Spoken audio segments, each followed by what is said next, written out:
Hi, I'm Greg with the Ashcraft Firm, and this month in November it's National Adoption Month, and so I have some things to talk to you about estate planning and adoption.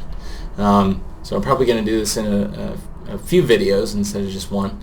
But I wanted to talk to you if you have just recently adopted somebody, or if it's been a while since you've adopted somebody and you have an existing estate plan. That estate plan might actually still be okay. If you put in your estate plan that you wanted to distribute all of your assets to your children equally, the law typically treats adopted children the same as your biological children.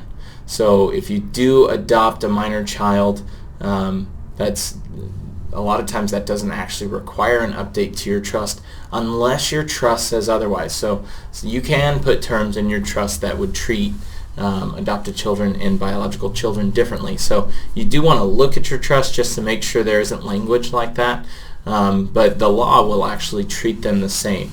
With that being said, if you didn't have other children when you adopted, there are things that you need to think about that have changed in your life.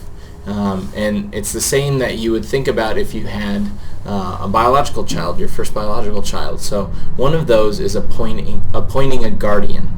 Now, when we think of a guardian, a lot of times we think of somebody who's taking care of the kids and paying the bills and doing everything for your child.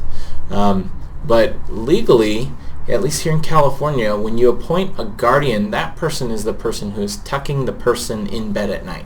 So they're raising the child, and that doesn't necessarily have to be the same person who's taking care of the money for the child.